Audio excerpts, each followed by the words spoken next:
Family game night turned cruel when my brother made my failures the whole theme of the game. He said it like it was a cute reveal, like he'd put together a playlist or bake brownies. Okay, everyone, before we start, new house rule, Ryan announced, leaning back in his chair with that grin he gets when he knows he's about to get a reaction. The dining table was already cluttered with greasy pizza boxes and half-melted ice in plastic cups, and Mum had lit one of her cozy candles even though it just made the room smell like vanilla and burnt wax. Ryan slid a thick stack of cards onto the table. Actual printed cards, cut clean, corners rounded like he'd used a proper cutter, and tapped them twice. Tonight's theme is learning from our mistakes, he said, and he looked straight at me on the word hour like it was shared territory. I felt my stomach drop before anyone even laughed because the way he said it wasn't warm. It was hungry. He started dealing the cards out like we were playing poker. One in front of Dad, one in front of Mum, one in front of my Aunt Leanne, one in front of my cousin Callum, one in front of my little sister Holly, and then last lingering, one in front of me. Read yours, Ryan told Dad, then leaned over to check his phone on the sideboard, screen face up, camera angled toward the table. A tiny red dot glowed in the corner. Recording. My skin went cold. Dad picked up his card, squinted at it, and I watched the muscles in his face twitch like he was trying to decide if it was okay to laugh. Dad said, clearing his throat. Okay. Name the job he swore was temporary but still hasn't. He trailed off, eyes flicking to me. The room held its breath.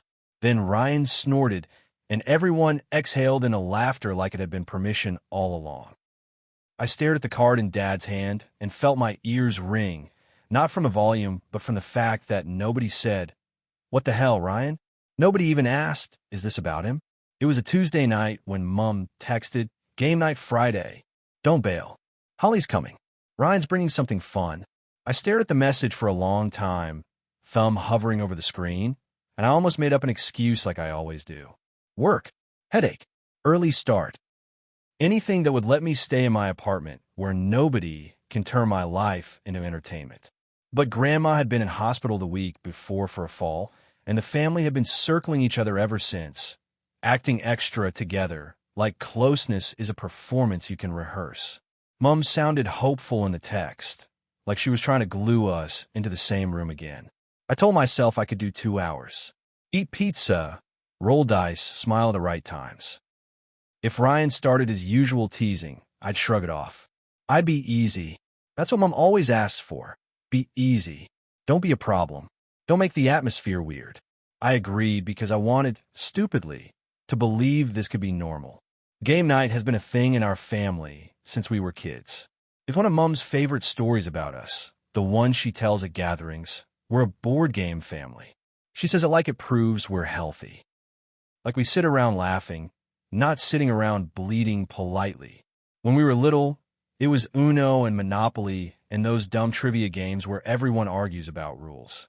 When we got older, it became an excuse to drink and rehash the same jokes, mostly at my expense because I was always the easiest target.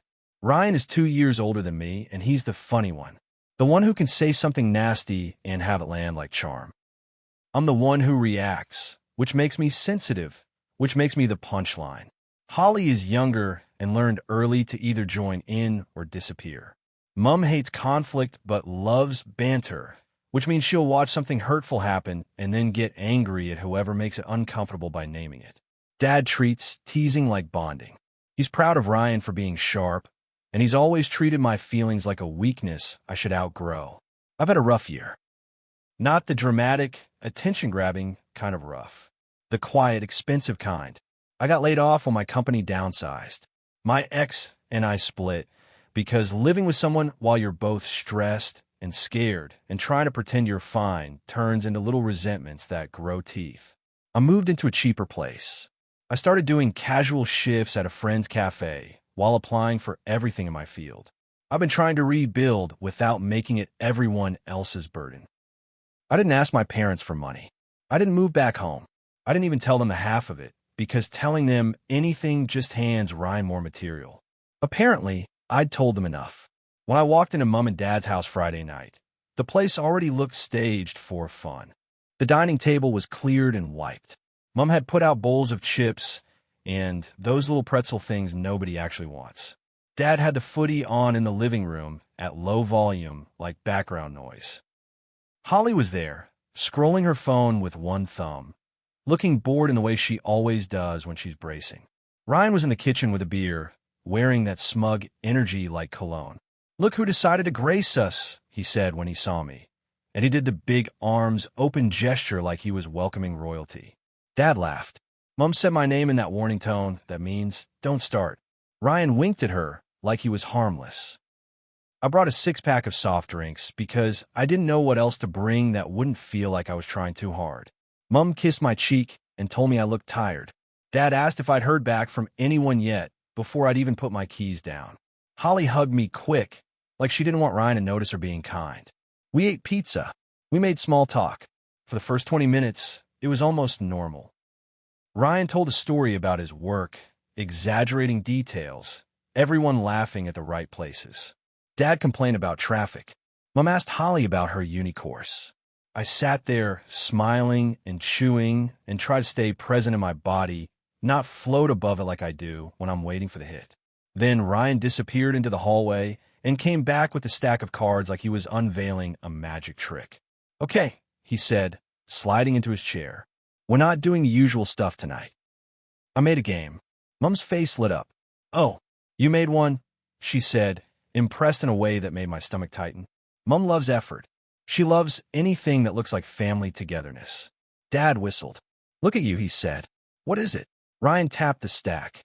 "It's like trivia meets truth or dare, but classier," he said, grinning. "It's called Oops." Holly frowned. "That's a stupid name." Ryan pointed at her. "Negative energy will lose points," he said, and she rolled her eyes. I watched Ryan's phone on the sideboard, still angled toward us. He hadn't mentioned recording.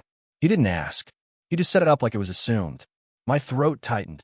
"Are you filming?" I asked, trying to keep it casual. Ryan didn't even look at me. "Just for memories," he said. Mom waved a hand. "Oh, let him," she said. "We never have photos anymore." It wasn't photos. It was a camera pointed at my face, waiting for me to crack. Ryan started explaining the rules, talking fast like he wanted momentum so nobody could question it. "Okay, each round someone reads a card, and you guess who it's about. If you guess right, you get a point. If you guess wrong, you have to do a challenge. Simple. Fun." Dad clapped his hands once. "All right," he said. "Let's go." I stared at the card in front of me. It had a little logo on the back, an OPS in bright font like Ryan had designed it. He'd put effort into this. "Time. Attention." Dad read his first card, and the laugh came. My face went hot. My chest tightened in that specific way it does when you realize you're trapped in a joke you didn't consent to be in. Ryan leaned forward, elbows on the table. "Guess," he said, eyes bright. Callum, my cousin, always eager to be entertained, smirked. "That's obviously him," he said, nodding at me like I was a TV character. "Ding, ding," Ryan sang, and he flipped a little point token toward Callum. Mom laughed too, but it was thin. "Ryan," she said, half warning, half amused. "Be nice." Ryan put a hand on his chest. "It's not mean, Mom. It's educational," he said, like he was a teacher. "We learn from mistakes." My mouth was dry. "Can we not do me?" I said quietly. Ryan tilted his head. "Why?" he asked, like I'd requested something unreasonable. "It's about everyone." He slid another card toward Mom. "Read yours," he said. Mom hesitated, then picked it up. "Okay," she cleared her throat. Who once cried because their crush didn't like their Instagram post back in? Holly groaned. "That's me," she snapped. Everyone laughed, including Holly, because laughing was safer than protesting. Ryan gave her a point token and winked like he'd thrown her a soft one. The room relaxed. Then Ryan handed Dad another. Dad read, "Name the person who dropped out of the course they bragged about for 2 years." My stomach sank. I stared at the table. The edges of a napkin blurred. Callum didn't even hesitate. He said, pointing at me again. Dad laughed, short and surprised, like he'd been caught. "Ah," Dad said, rubbing the back of his neck. "Right." Mom's laugh came out as a little squeak. "Ryan," she said again, sharper this time. Ryan held his hands up. "What?" "That happened," he said, eyes wide in fake innocence. It's not a lie. It's not a funny thing, Mom murmured. Ryan shrugged. It is if you're not precious, he said, and his eyes flicked to me on the last word. I could feel my heart beating in my throat. My brain started doing that thing where it tries to keep me safe by turning everything into logistics. How long until I can leave? If I stand up now, they'll say I'm dramatic. If I stay, it'll get worse. If I say something, Mom will cry. Dad will get angry. Ryan will smile. We played 3 more rounds. Every time the card was aimed at someone else, it was mild. Holly's awkward teenage phase. Dad's terrible karaoke. Mom's obsession with Pinterest. Everyone got a little hit, everyone laughed, and the room felt normal enough that it made me feel crazy for being tense. Then Ryan started pulling special cards from the bottom of the stack. He announced it like it was exciting. Okay, now it gets spicy, he said, and he grinned at the phone, checking the angle. Dad read the next one, and his voice slowed. Who got dumped and then texted their ex 42 times in one night? Silence. My face went cold. My stomach dropped so hard it felt like I might throw up. That wasn't even something my family should know. I hadn't told them that number. I hadn't told them the humiliating detail. I'd told Mom, once, in a moment of weakness, that the breakup had been messy. I hadn't said that. Holly's eyes went wide. Mom's mouth opened, then shut. Dad stared at the card like it might dissolve. Callum let out a low whistle. No way, he said, delighted and horrified. Ryan's grin was huge now. Guess, he urged, voice bright. I felt my hands start shaking. I tried to keep them flat on my thighs, hidden under the table. Mom finally whispered, Ryan. Ryan didn't look at her. What? He asked. Dad laughed. Not full laughter, but that little snort he does when he wants to turn something uncomfortable into a joke. All right, he said, eyes flicking to me. I mean, Callum pointed at me again. It's him, he said, and he looked pleased with himself like he'd solved a puzzle. Ryan clapped. Correct, he said. He tossed another token. My throat burned. Where did you get that? I asked, and my voice sounded strange to me, too steady, like it belonged to someone else. Ryan shrugged. Family sources, he said lightly. Mom talks. Mom flinched. I did not, she started, then stopped, eyes flicking to Dad like she wanted backup. Dad raised his hand slightly. It's not that deep, he said. It's a game. It's my life, I said, and my voice cracked on life. Ryan's eyes gleamed. There it is, he said softly, like he'd been waiting for me to react. See? This is why you're fun. You can't help it. Holly stood up slightly, like her body moved before her brain decided. That's gross, she muttered. Ryan pointed at her. Sit down, he said, still smiling. Don't be a buzzkill. Mom tried to laugh it off. Okay, she said, clapping her hands once like she was hurting toddlers. Let's move on. No, I said, and the word came out before I could soften it. The table went quiet. Even Dad stopped fiddling with his cup. I looked at the phone on the sideboard. Turn that off, I said to Ryan. Ryan scoffed. Why? He asked. It's hilarious.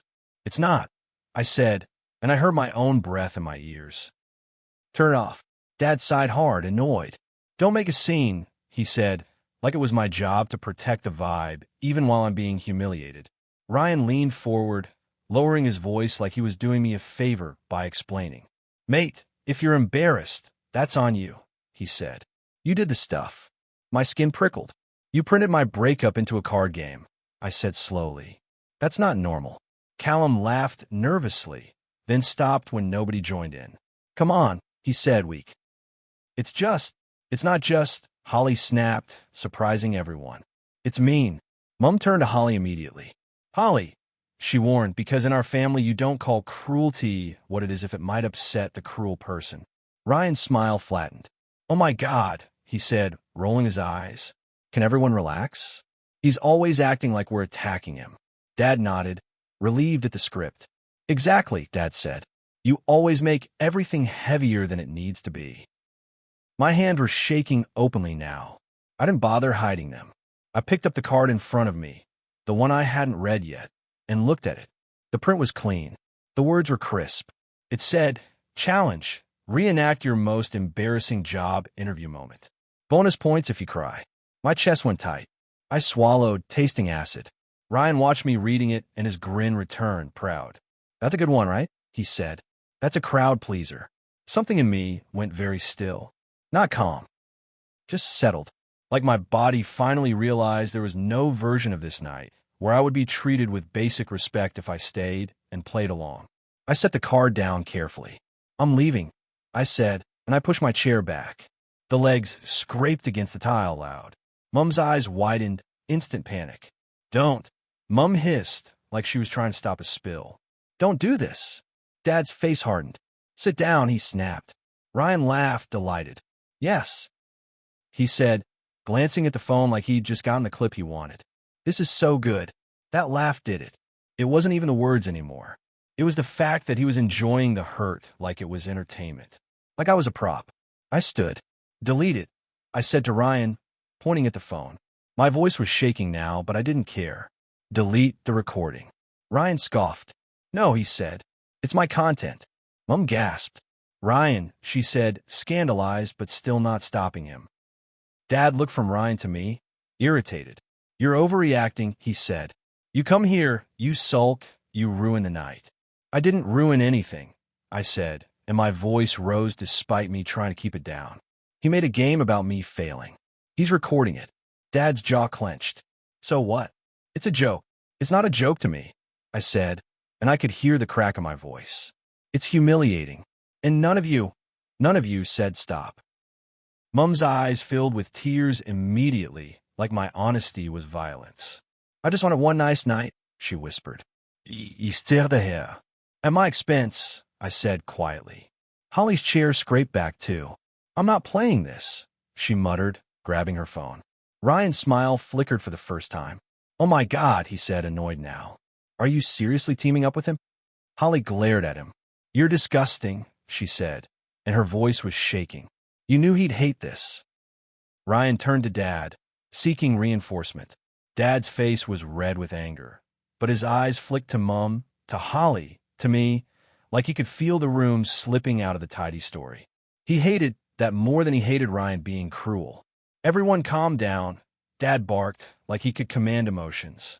I walked to the sideboard, grabbed my keys, and picked up Ryan's phone. My hand was shaking so hard the screen blurred. Ryan jumped up, shouting, "Give it back." I held it out. Not to keep, just to show him I wasn't bluffing. Delete it, I repeated. Now.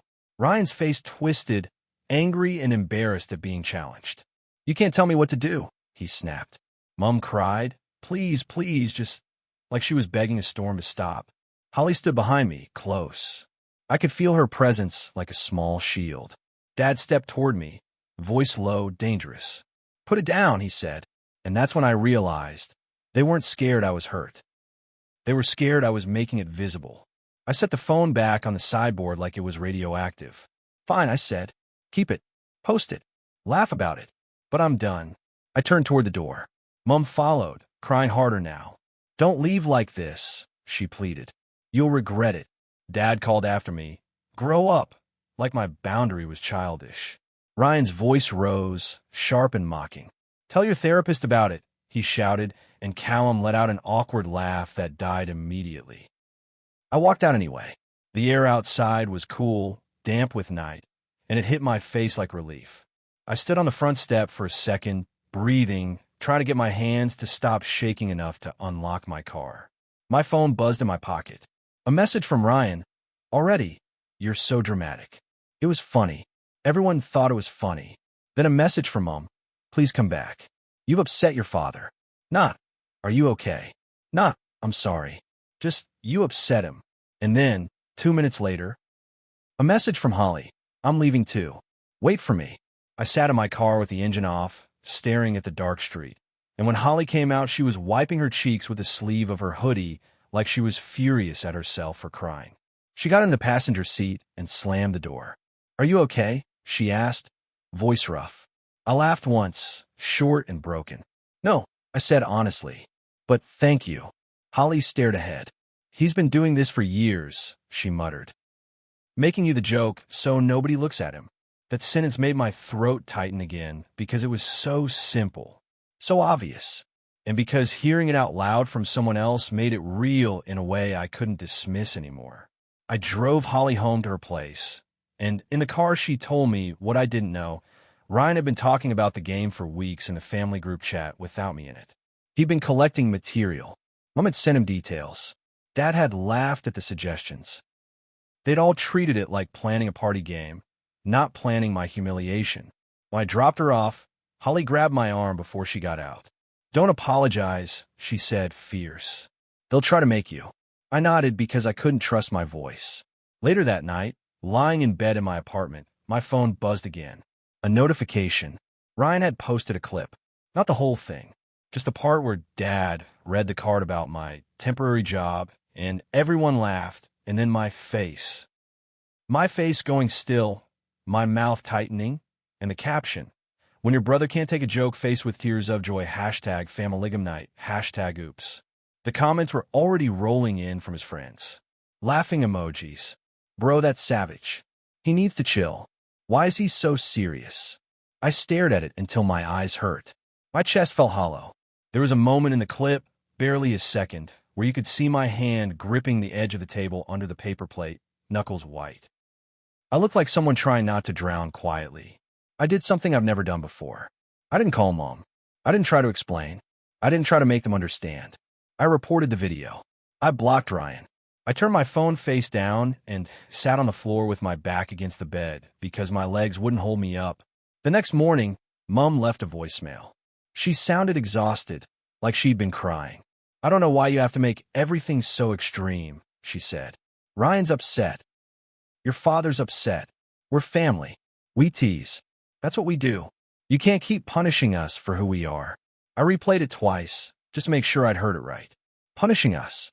As if me leaving a room where I'm being mocked is cruelty. As if me asking to not be turned into content is an attack. Holly texted later. He took it down. Not because he felt bad. Because his girlfriend said it was disgusting and she'd leave if he didn't. Mom's acting like you ruined everything. I read that message and felt this slow, dull ache spread through my chest. Not shock, not rage, just the heavy recognition of the pattern. Ryan didn't stop because it hurt me. He stopped because it might cost him something he values. Mom didn't cry because I was humiliated. She cried because the image cracked. I'm writing this now because I keep circling the same question. Am I overreacting? That's the word they always use. Overreacting. Like the reaction is the problem, not the thing that caused it. But when I picture that stack of cards, my life cut into punchlines printed in neat font, dealt out like a party trick, I feel this steady certainty under the sadness. If someone has to be the joke for the family to have fun, it was never a game. It was a ritual. And I've been sitting at that table for years, pretending it was normal, because admitting it wasn't would mean admitting how alone I've been in rooms full of people who are supposed to love me. I don't know what happens next. Mom will want me to make peace. Dad will want me to apologize for disrespect. Ryan will tell everyone I'm dramatic. And part of me, the old part, will want to fix it so I can go back to being included, even if being included means being bruised. But Holly's voice keeps looping in my head, "Don't apologize." And for the first time in a long time, I think I might actually listen.